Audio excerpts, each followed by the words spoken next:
Ladies and gentlemen, every human desire arises for a reason. No genuine desire is random, accidental, or meaningless.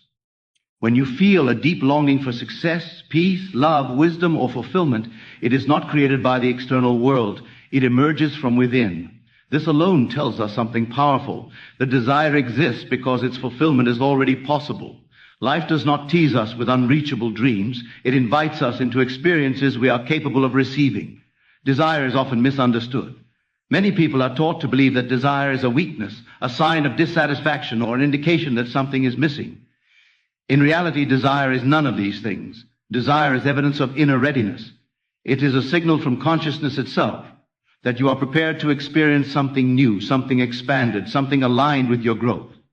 Every authentic desire arises from within, and nothing arises within you unless there is already a capacity to receive its fulfillment. When a person desires something deeply, whether it is knowledge, peace, success, creativity, or a higher quality of life, that desire is not imposed from the outside world. It does not come from advertisements, comparisons, or social pressure alone. Those external factors may stimulate awareness, but they do not create desire. Desire originates in consciousness. It is born from an inner state that has already reached the level where fulfillment is possible. Just as hunger appears only when the body is capable of digesting food, desire appears only when the mind is capable of realizing its object. This understanding shifts how we relate to our longings. Instead of seeing desire as a distant goal or an unmet need, we begin to see it as confirmation. Desire confirms that something within us is already aligned with a higher version of ourselves. It tells us that we have outgrown our current state and are ready to move into a new one. In this sense, desire is progressive. It pushes life forward. It is not a problem to be solved, but a message to be understood. Many people suppress their desires out of fear. They fear disappointment, failure, or judgment. They tell themselves that wanting too much is dangerous or unrealistic. But suppressing desire does not eliminate it. It only creates inner conflict. When desire is ignored or denied, it often manifests as frustration, restlessness, or dissatisfaction. This happens because desire is not asking to be ignored. It is asking to be acknowledged and understood. Desire does not demand effort or struggle. It does not insist that you chase or force outcomes. Instead, it invites a shift in awareness.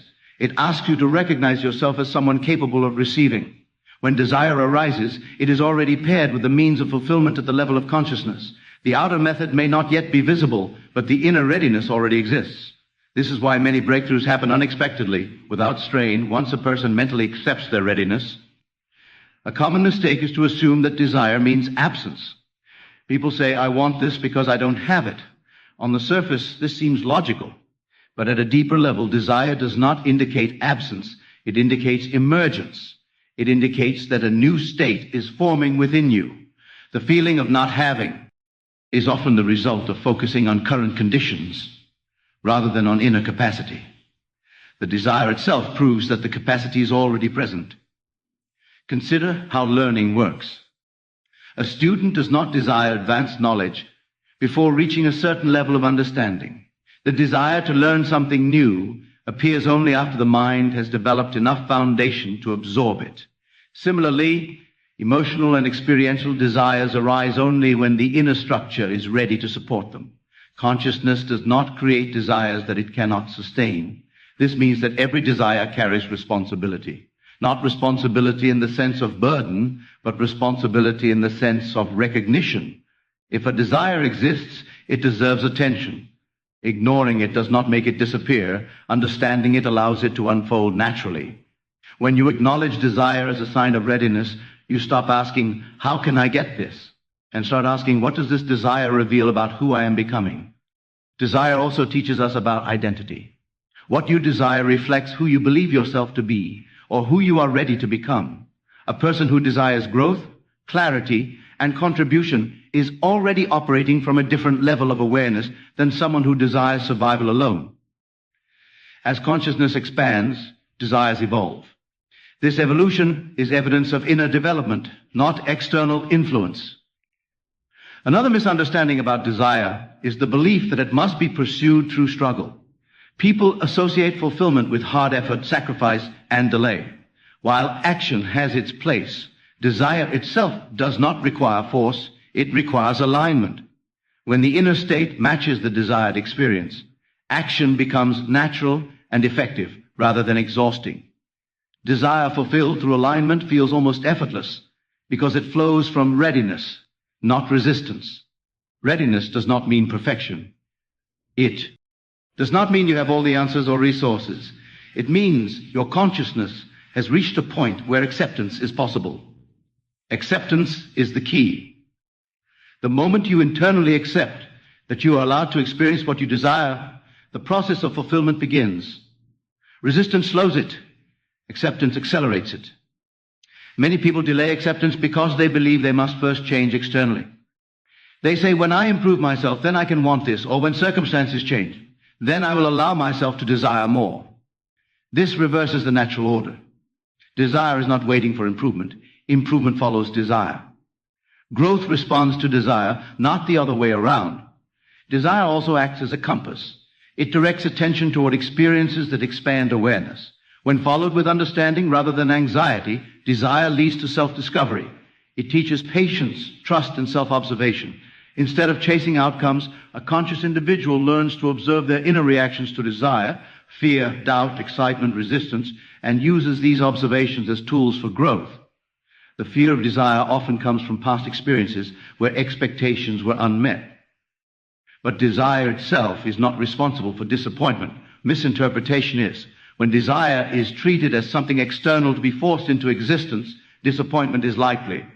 When desire is treated as an inner signal of readiness, it becomes empowering rather than painful. This shift changes how we experience waiting. Waiting is no longer passive or frustrating. It becomes a period of integration. During this time, consciousness adjusts, beliefs reorganize, and identity aligns with fulfillment. What appears as delay externally is often preparation internally. Desire remains present not to torment us, but to keep our awareness oriented toward expansion. Another important aspect of desire is that T is personal. No two individuals desire in exactly the same way because consciousness expresses itself uniquely. Comparing desires or timelines only creates unnecessary conflict. Your desire arises when you are ready, not when someone else thinks you should be. Trusting this timing is part of recognizing readiness.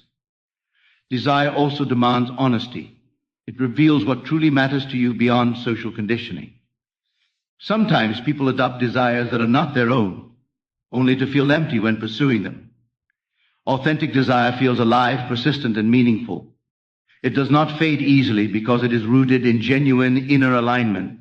When you respect desire as a sign of readiness, you stop questioning whether you deserve fulfillment. Deserving is not a moral issue. It is a conscious one. You experience what you are prepared to accept. Desire proves acceptance is possible.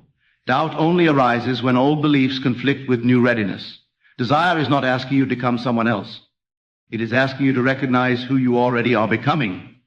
It is an invitation, not a demand. It says you are ready for more, not you are lacking. When this message is understood, desire no longer feels heavy or urgent. It feels natural, calm, and guiding.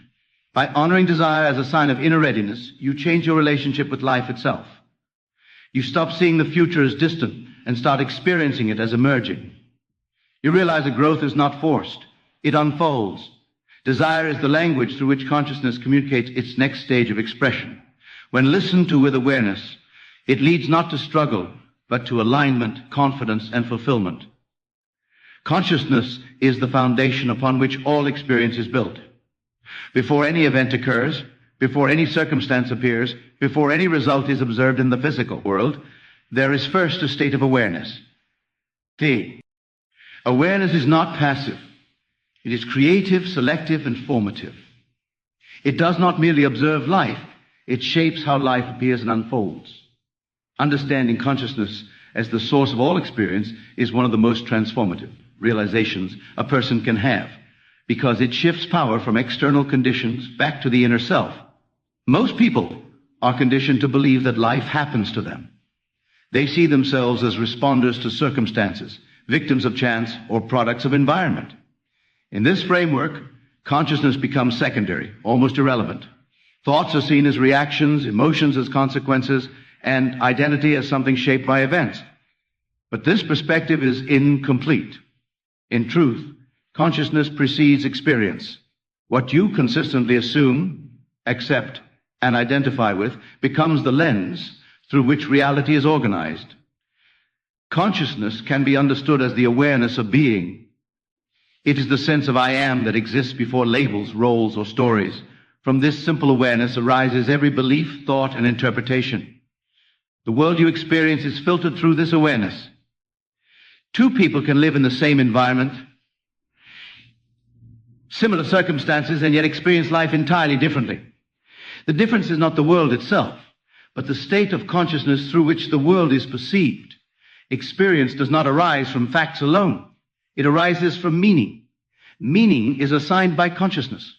An event has no inherent emotional value until consciousness interprets it. Success, failure, opportunity, and loss are not absolute realities. They are subjective experiences shaped by inner assumptions. This is why changing external conditions does not always change inner satisfaction. Without a shift in consciousness, new circumstances often recreate old feelings. When consciousness remains unchanged, experience repeats. Patterns in life are not coincidences. They are expressions of stable states of awareness. If a person repeatedly encounters rejection, limitation, or struggle, it is not because the world is against them, but because consciousness is holding a consistent assumption that invites those experiences. This does not imply blame. It implies responsibility, the ability to respond by changing the inner cause rather than fighting the outer effect. One of the most important insights is that consciousness does not argue. It accepts. Whatever is accepted as true becomes the operating principle of experience. Consciousness does not distinguish between what is imagined and what is physically present. It responds to what feels real internally.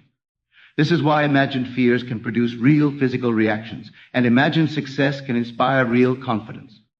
The body and environment respond to accepted states of mind. The external world acts as feedback. It reflects the dominant state of consciousness, not momentary thoughts. Passing doubts or fleeting hopes do not shape experience as much as sustained assumptions. What you habitually believe about yourself, others, and life forms a stable inner atmosphere. That atmosphere conditions how events unfold and how opportunities appear. Understanding consciousness as the source shifts focus away from controlling the world and toward understanding the self. Instead of asking, how can I change this situation? The more effective question becomes, what state of consciousness is producing this experience? This question empowers change at the root. External solutions address symptoms. Internal awareness addresses causes. This perspective also explains why force rarely produces lasting fulfillment. When a goal is achieved through effort alone, without a corresponding shift in consciousness, the result often feels temporary or empty. The mind clay returns to its previous state, creating new problems or dissatisfaction. True transformation occurs when consciousness evolves, because experience naturally follows that evolution. Consciousness shapes identity. Identity is not fixed, it is assumed. Who you believe yourself to be determines what you believe is possible for you. A person who identifies as limited will unconsciously reject opportunities that contradict that identity. A person who identifies as capable will notice possibilities others overlook. The world presents options, but consciousness determines which options are perceived and acted upon. This also means that change does not require becoming someone new. It requires recognizing a different aspect of self. Consciousness contains infinite potential states. Shifting experience is not about adding something external, but about selecting a different inner position. When consciousness moves, experience reorganizes. The role of attention is central here. Attention is the tool through which consciousness expresses itself. Where attention is consistently directed, energy flows. When attention is repeatedly focused on problems, limitations feel solid and persistent. When attention is directed toward understanding, possibility expands.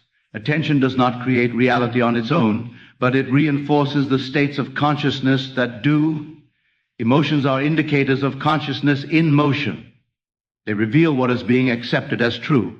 Anxiety indicates acceptance of uncertainty or threat. Calm indicates acceptance of safety or trust. Joy indicates alignment with expansion. Rather than suppressing emotions, they can be used as feedback mechanisms to understand the underlying state of awareness. Many people attempt to change their experience by manipulating thoughts while leaving consciousness untouched. This leads to inner conflict. Positive statements repeated without inner acceptance feel hollow because consciousness has not shifted. Real change occurs when a new assumption is gently accepted as natural, not when it is forced through repetition or effort. Acceptance is the gateway to transformation. Consciousness does not require proof to accept something. It requires familiarity. When a new idea becomes familiar internally, it becomes real externally. This is why visualization, imagination, and reflection are powerful, not because they magically change the world, but because they condition consciousness to accept new states. The idea that consciousness creates experience does not deny action. Action still occurs, but it flows from awareness rather than fear. Inspired action feels different from forced action. It is efficient, timely, and aligned. Consciousness leads, action follows. Another important aspect is that consciousness is collective as well as individual. Shared beliefs shape cultures, systems, and institutions. However, individual consciousness still determines personal experience within those systems. A person who understands this does not feel powerless in large structures. They learn to navigate them with awareness. Resistance often arises when this idea challenges long-held beliefs about control and responsibility. Some fear that acknowledging consciousness as the source means ignoring practical reality. In truth, it enhances practicality. It aligns effort with insight. Instead of reacting blindly, one responds intentionally. When consciousness changes, perception changes. When perception changes, choices change. When choices change, results change. This chain is natural and automatic. There is no need to force outcomes. The world responds to the inner state that engages with it. Consciousness is not something you use. It is what you are.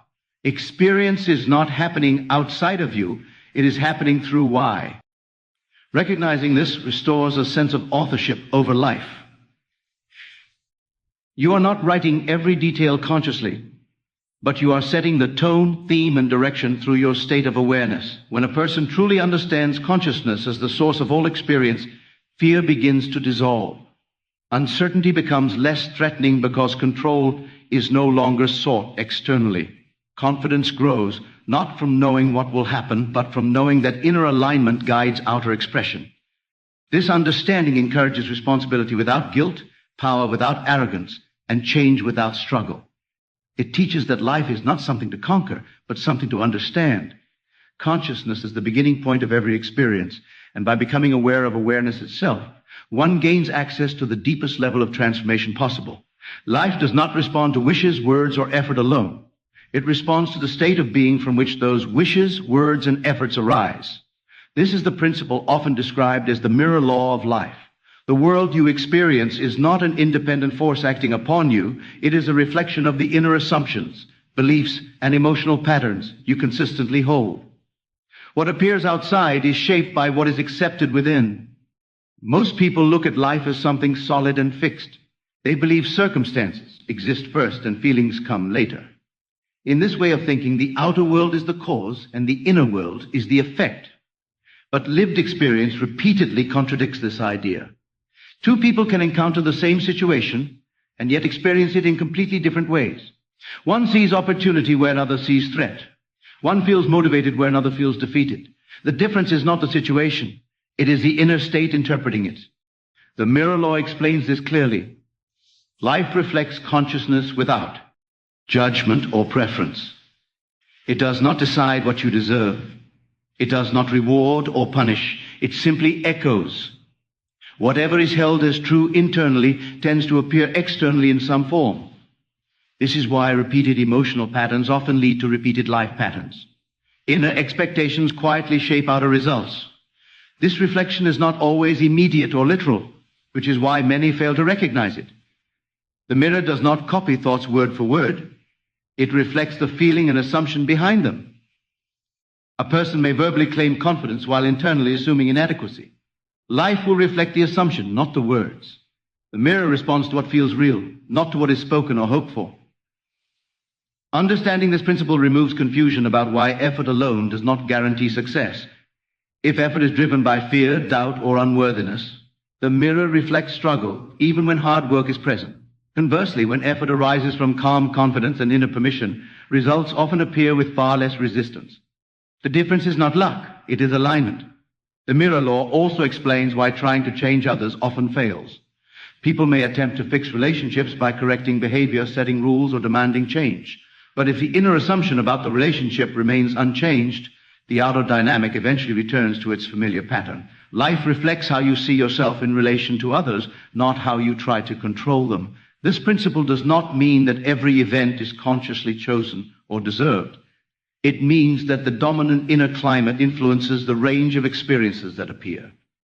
Consciousness sets the tone, not the script. Unexpected events still occur, but how they unfold and how you move through them is shaped by inner assumptions. The mirror law requires honesty. It invites self-observation rather than self-judgment. When an unwanted pattern appears, the question is not what is wrong with the world, but what belief or assumption might this be reflecting? This question is not about blame, it is about awareness. Awareness creates choice. Many resist this idea because it challenges the comfort of externalizing responsibility. It is easier to blame circumstances than to examine inner patterns. But external blame keeps power outside the self. Recognizing the mirror restores power by revealing that change is possible at the source. This principle also reveals why inner work precedes outer change. If the mirror reflects inner assumptions, then trying to force change externally without inner adjustment is like rearranging reflections while ignoring the object being reflected. Sustainable change happens when the inner image shifts. The mirror law operates continuously, not selectively. It reflects success and failure, peace and conflict, abundance and limitation. It reflects how you relate to time, effort, and self-worth. If you assume life is a struggle, the mirror reflects obstacles. If you assume life is responsive, the mirror reflects support. This does not imply passivity. Awareness of the mirror encourages intentional living. Instead of reacting blindly, you respond consciously. You choose the inner state you wish to project, knowing life will echo it. This makes action more effective because it is guided by understanding rather than desperation. Emotional reactions are key indicators of what the mirror is reflecting. Strong emotional responses often reveal deeply held assumptions. Repeated frustration may reflect an assumption of powerlessness. Repeated anxiety may reflect an assumption of uncertainty. Rather than suppressing these emotions, they can be used as signals pointing toward inner beliefs. Relationships are among the clearest mirrors. They reflect how you see yourself in connection with others. If you assume you must prove your worth, relationships may feel draining. If you assume mutual respect, interactions tend to reflect balance. This does not mean others have no agency. It means your inner stance shapes the dynamic you experience. The mirror law also explains why gratitude changes experience. Gratitude shifts the inner assumption from lack to sufficiency. When sufficiency is accepted internally, the mirror reflects more experiences that reinforce it. This is not magic. It is psychological and perceptual alignment. You notice and respond to what matches your inner state. Resistance to this principle often comes from fear of responsibility. People worry that acknowledging the mirror means they are at fault for pain or loss. But the mirror does not assign fault. It reveals patterns. Patterns can be changed without guilt. Responsibility here means ability to respond, not obligation to blame oneself. Changing the reflection does not require constant monitoring of thoughts. It requires a shift in underlying assumptions. Assumptions are deeper than thoughts. They are beliefs about how life works and who you are within it. When these assumptions change, thoughts and reactions naturally follow. The mirror law is neutral. It does not favor positivity over negativity. It reflects consistency. Whatever is consistently assumed tends to appear. This is why temporary motivation fades if underlying beliefs remain unchanged. Consistency of inner state matters more than intensity. Patience is essential when working with this principle. Just as a mirror reflects what stands before it, life reflects the dominant state over time. Sudden changes in awareness may take time to reorganize external conditions. This delay is not failure, it is transition. This principle also fosters compassion. When you understand that others are also reflecting their inner states, judgment softens. You recognize that behavior is often an expression of unseen beliefs. This does not excuse harm, but it encourages understanding rather than hostility. The mirror law ultimately teaches self-mastery. It shows that while you cannot control every event, you can influence the quality and direction of your experience through awareness. It invites you to become attentive to your inner world, knowing it shapes your outer world. When lived consciously, this understanding brings clarity. Challenges become messages. Success becomes feedback. Life becomes dialogue rather than conflict. The mirror is always speaking, always reflecting, always responding. By recognizing life as a mirror, you move from reaction to reflection, from confusion to insight, from struggle to alignment. You realize that change does not begin with force, but with awareness. And in that awareness, experience begins to transform naturally. Most people are taught, directly or indirectly, that life changes first, and then they are allowed to feel different. They are conditioned to believe that happiness comes after success, peace comes after problems are solved, confidence comes after proof, and fulfillment comes after achievement. This belief shapes how they live, how they wait, and how they suffer. But this order is reversed. Inner alignment must come before outer change. The external world responds to internal states, not the other way around. Inner alignment means that your thoughts, emotions, beliefs, and sense of identity are in harmony with the experience you wish to have. It does not mean pretending or forcing positivity. It means accepting a state of being internally as natural and true, even before it appears visibly. When this alignment exists, external change follows as a response, not a reward. When people wait for outer change to feel whole, they place their emotional well-being at the mercy of circumstances. This creates instability because circumstances are always changing. If peace depends on conditions, T disappears when conditions shift. Inner alignment, however, provides stability. It allows you to remain grounded even while the external world reorganizes. Outer change without inner alignment is temporary. Many people achieve goals only to feel empty afterward. They reach milestones expecting lasting fulfillment, but instead feel anxious, dissatisfied, or restless. This happens because the inner state did not change along with the external situation. Consciousness remained the same, so experience eventually returned to familiar emotional patterns. Inner alignment is not about denying reality. It is about choosing how you relate to it. You can acknowledge current conditions without allowing them to define your inner state. This distinction is critical. When you let circumstances dictate how you feel, you surrender creative power. When you choose your inner state consciously, you guide how circumstances evolve. The reason inner alignment precedes outer change lies in perception. What you perceive determines what you notice, how you interpret events, and which opportunities you act upon. A misaligned inner state filters out possibilities that contradict it. For example, someone who internally believes they are incapable may overlook opportunities that require confidence, even when those opportunities are present. Alignment opens perception. Emotion plays a central role in alignment. Emotions are not obstacles, they are indicators. They reveal whether inner assumptions match desired outcomes. Persistent frustration, fear, or resistance often signal misalignment between what one wants and what one believes is possible.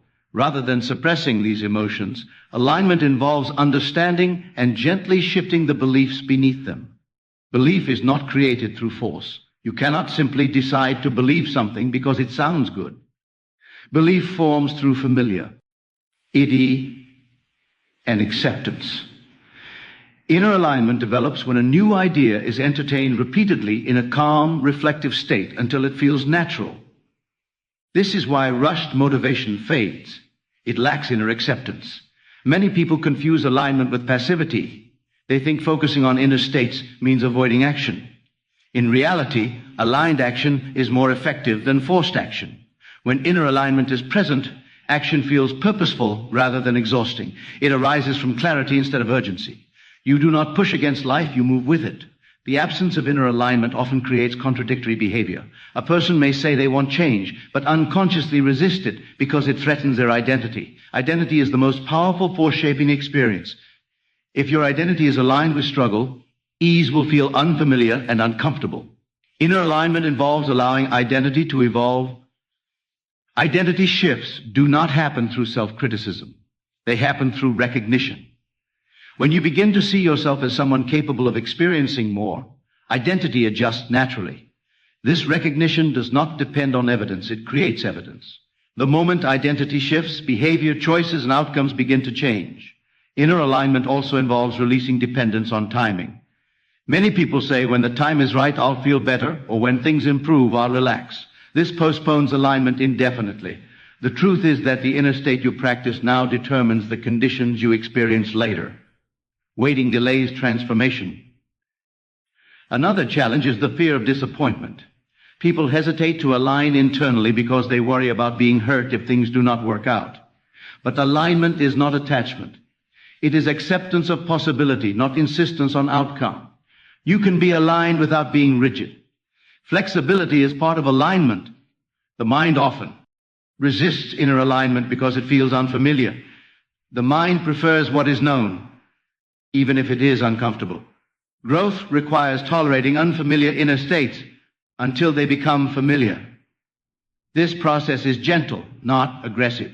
Small shifts practiced consistently are more effective than dramatic efforts. Inner alignment also clarifies intention. When inner and outer goals match, energy is focused rather than scattered. Confusion decreases. Decision-making becomes simpler because choices are evaluated through alignment rather than fear. This reduces mental fatigue and increases confidence. External change is not something to chase. It is something to allow. Allowing does not mean doing nothing. It means removing internal resistance. Resistance often takes the form of doubt, self-judgment, or comparison. These states signal misalignment and can be addressed through awareness rather than force. When alignment is present, patience increases. You trust the process because you are no longer dependent on immediate results for emotional stability. This patience often accelerates outcomes because desperation is no longer interfering with clarity. Inner alignment also transforms how you handle setbacks. Instead of interpreting them as failures, you see them as feedback. Feedback provides information about where alignment can deepen. This perspective reduces discouragement and maintains momentum. Many underestimate the power of small inner shifts. They look for dramatic breakthroughs, overlooking subtle changes in self-perception. But subtle shifts accumulate.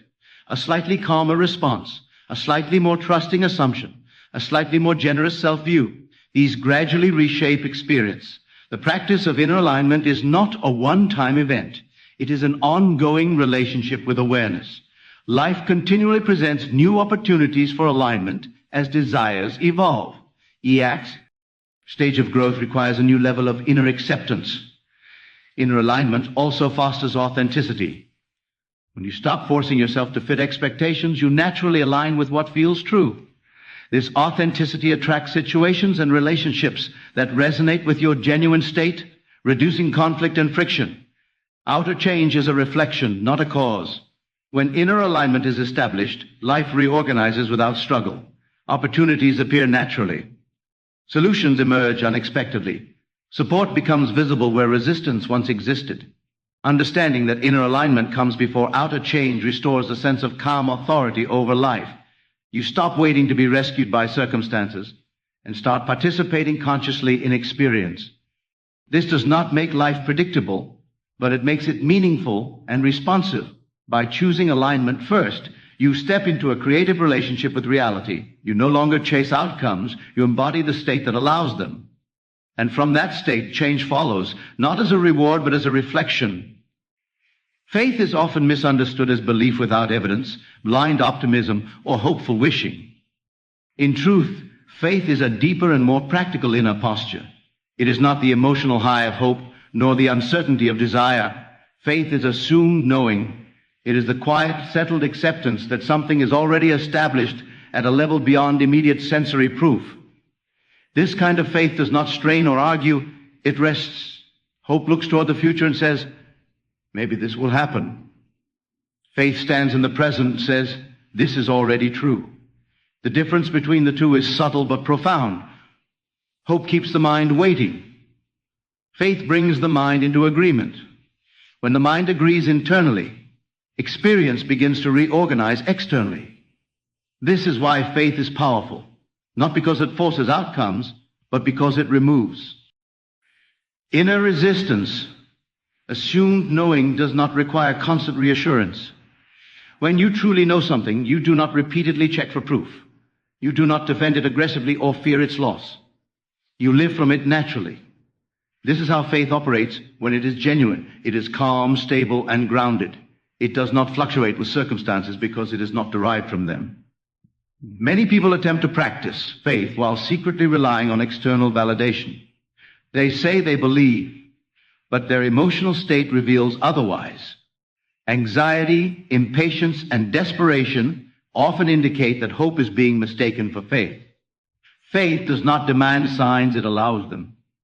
It does not chase confirmation, it expects alignment. This does not mean that faith ignores reality. It means faith interprets reality through a deeper understanding. Faith acknowledges current conditions without letting them define what is possible. It recognizes that visible circumstances are outcomes of past assumptions, not final statements about the future. Assumed knowing begins with acceptance. Acceptance does not mean resignation, it means agreement. When the mind accepts an idea as true, it stops arguing internally. This inner agreement creates coherence. Coherence aligns thoughts, emotions, and actions around a single understanding. Without coherence, effort is scattered and exhausting. Faith as assumed knowing is not something you force upon yourself. It develops through familiarity.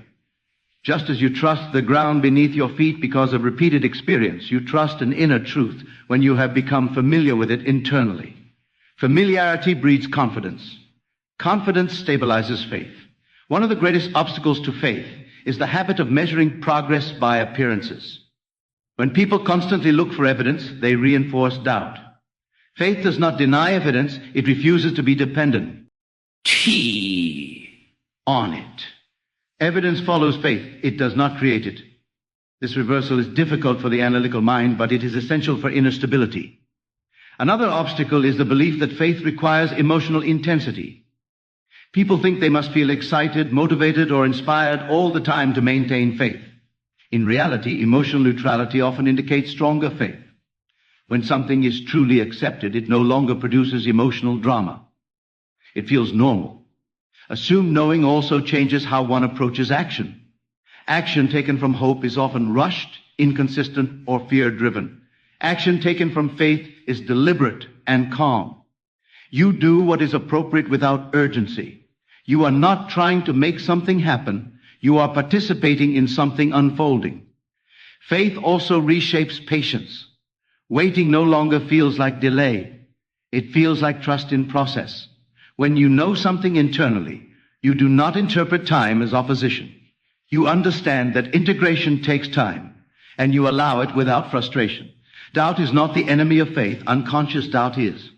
Doubt becomes harmful only when it operates unseen. When doubt is acknowledged, it loses power. Faith does not eliminate doubt through suppression. It integrates it through awareness. You can notice doubt without letting it dictate identity. Faith as assumed knowing is deeply tied to identity. You act according to who you believe you are. When faith becomes part of identity, behavior changes naturally. You do not need discipline to act in alignment. Alignment becomes effortless. Identity-based faith is stable because it is not dependent on mood. This kind of faith also influences how you interpret challenges. Challenges are no longer seen as signs of failure. They are seen as part of the process of alignment. Resistance becomes information rather than discouragement. You ask, what is this teaching M? E. Rather than, why is this happening to me? Many people believe they must earn faith through moral perfection or effort. This belief creates pressure and guilt. Faith is not a reward. It is a choice of perspective. It is the willingness to stand in agreement with possibility rather than limitation. This willingness is available at any moment. Assumed knowing also quiets comparison. When you trust your inner truth, you are less affected by others' progress or opinions. Comparison thrives on uncertainty. Faith dissolves it by grounding you in your own process. This form of faith encourages consistency rather than intensity. Small, steady acceptance is more powerful than occasional emotional conviction. Consistency stabilizes consciousness. Stability allows life to respond predictably. Faith does not mean certainty about how things will happen. It means certainty about alignment. You may not know the path, but you trust the direction. This trust reduces mental strain and opens creative solutions. Faith does not isolate you from reality. It deepens your engagement with it.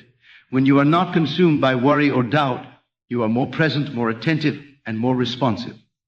Faith enhances awareness rather than dulling it. Assumed knowing also transforms language. You speak differently when you know. Your words become less conditional and more grounded. This shift influences how others respond to you, reinforcing alignment externally. Faith becomes self-reinforcing. As inner assumptions are confirmed by experience, confidence deepens. But even before confirmation, faith stands on its own. It does not borrow strength from outcomes. Faith as assumed knowing is a state of inner agreement with expansion. It is not dramatic or mystical. It is practical, calm, and steady. It removes friction between desire and acceptance. It allows life to unfold without force. When faith replaces hope, waiting becomes living. Effort Beck. Ohm's participation. Uncertainty becomes openness, and experience begins to reflect the quiet certainty held within. Living from the end result is a shift in how one relates to desire, time, and identity. Instead of seeing fulfillment as something distant that must be reached through struggle or waiting, this approach invites the mind to step into the state of completion now. It does not deny the present moment, it reinterprets it. Living from the end means internally occupying the state you would naturally experience after the desire is fulfilled, allowing that state to guide perception, behavior, and response. Most people live toward outcomes.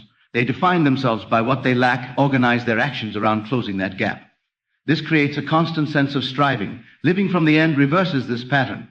It begins with the assumption that the desired state is already established at the level of consciousness. From this assumption, life unfolds as expression rather than pursuit. This shift begins in identity. Identity is not determined by circumstances, it is assumed. When you live from the end, you are not pretending or fantasizing. You are allowing yourself to identify with a version of self that already embodies the desired condition. This identification is internal and subtle. It feels like recognition rather than effort. You are not becoming someone new, you are accepting a state that already feels possible. Living from the end does not require constant imagination or visualization. It requires a change in inner posture. You ask yourself how you would naturally think, feel, and respond if the desired outcome were already true.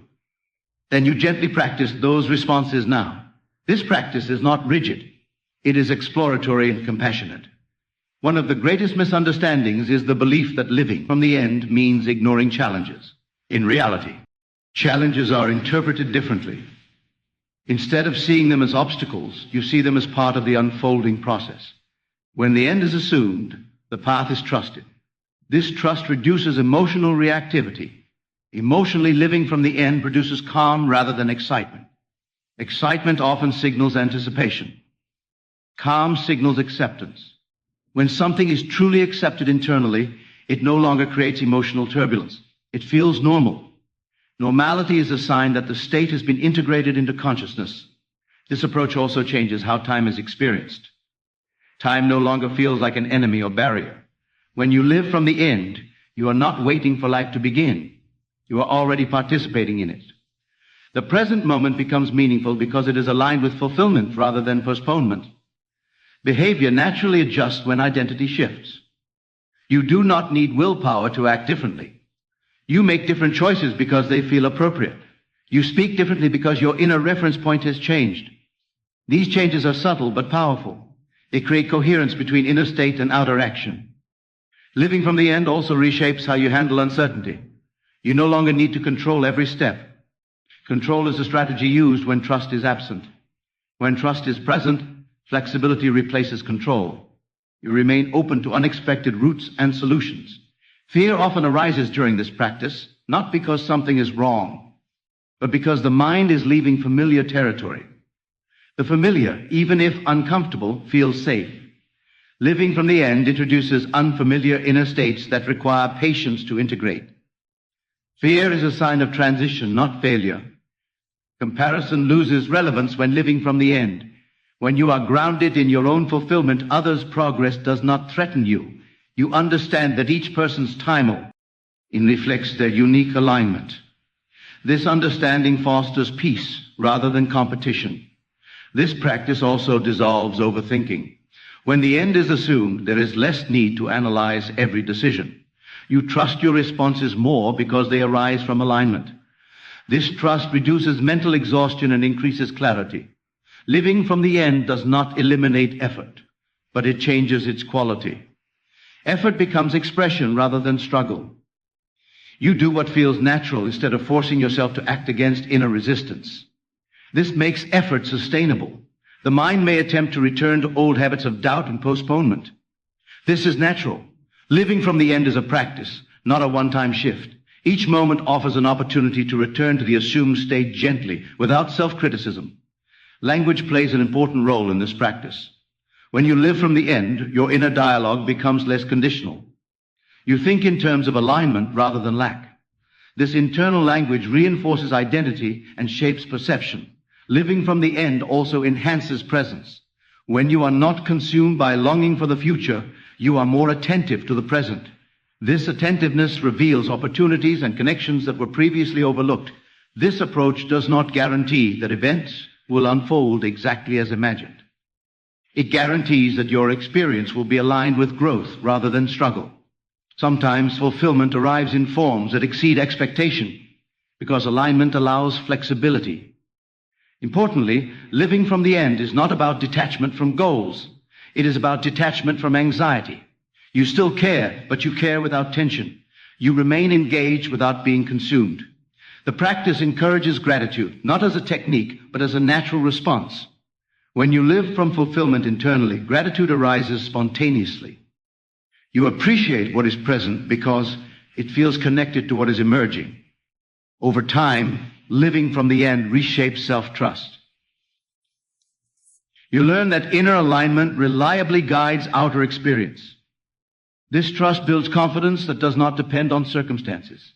Living from the end is about relationship with self. It is choosing to stand in agreement with your own potential. It is allowing consciousness to lead rather than react.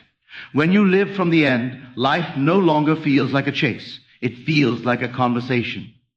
In that conversation, you are not begging reality to change. You are listening, responding, and participating from a place of inner completeness. And from that completeness, experience naturally arranges itself to reflect what has already been accepted within.